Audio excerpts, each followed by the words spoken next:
The dance beneath the moon. When the prince held her hand for the first time, it was as if the moon itself paused to watch. The drums of the festival were loud, the laughter of the villagers echoed through the night, but nothing was louder than the way he looked at her, like she was the only star in the sky. I'll never forget that night. The New Yam festival was always the biggest celebration in the village. It marked the end of the harvest, a time when everyone could relax, eat, and thank the gods for their blessings. The women spent days cooking roasted yams, spicy pepper soup, fresh palm wine. The men prepared the festival grounds, building a great fire in the center of the square. When the king announced he would visit with his sons, the whole village buzzed with excitement and fear. The king rarely left the palace, and when he did, it was usually for matters of war or judgment. But this time, he said he wanted to celebrate with his people. Prince Obinna arrived with his brothers that afternoon. His older brothers, tall and stern, wore swords at their sides and spoke with sharp, commanding voices. Obinna was different. He greeted the elders with a deep bow, shook hands with the farmers, and even carried a little boy who had fallen into the crowd. "He's too soft," someone whispered. "A prince should not act like a commoner."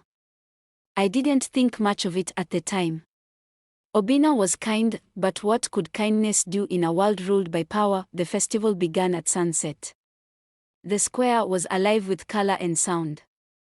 Women wore their best wrappers, their necks adorned with coral beads. Men drummed and danced, their bare feet stamping rhythms into the earth. Children chased each other around the fire, their laughter filling the air. Then came the dancers. Badiz was among them. She wasn't the kind of girl people noticed. She was the weaver's daughter, always quiet and focused on her work.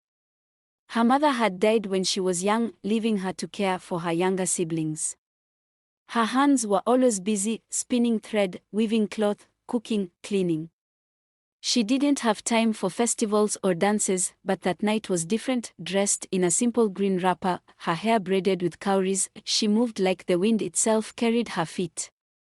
Her steps were light but purposeful, her hands swaying with a grace I had never seen before. It wasn't just me, everyone was watching her, even the prince. When the dance ended, the crowd erupted into cheers.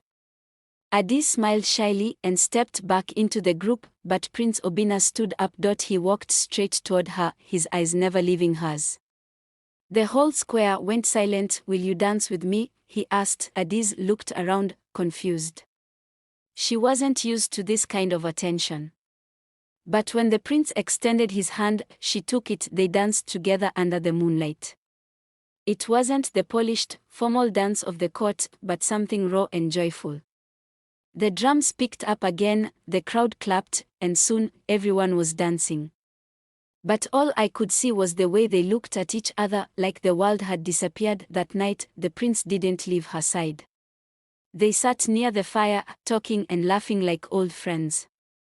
I heard snippets of their conversation, stories about their childhoods, their dreams, their fears.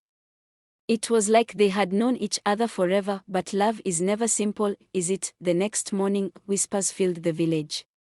Some were thrilled by the idea of a prince falling in love with a commoner. Others were angry, saying it was improper. By midday, the king summoned Adiz to the palace. Everyone was worried. Some thought she would be punished for distracting the prince, others thought she would be sent away. I walked with her to the palace gates, my heart heavy. The king's court was intimidating, tall pillars, intricate carvings, guards with spears standing at attention. Adiz stood in the center of the room, her head bowed. The king's voice boomed as he asked her questions. Who was she? Where did she come from? What did she want from his son? Before she could answer, Obinna stepped forward. "I love her," he said. "And I want to marry her." The room went silent. The king's face hardened, and the elders began whispering among themselves. A prince marrying a commoner? It was unheard of. The king refused immediately. "You are a prince. You will marry someone of royal blood," he said. 4 weeks, the village was tense.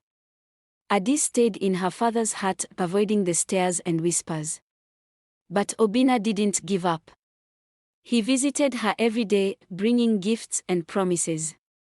He even helped her with one afternoon, sitting among the colorful threads like a common man. "Why are you doing this?" she asked him once. "Because I know what my heart wants," he replied. Finally, the queen intervened. She told the king that love like theirs was rare and denying it would bring misfortune to the land.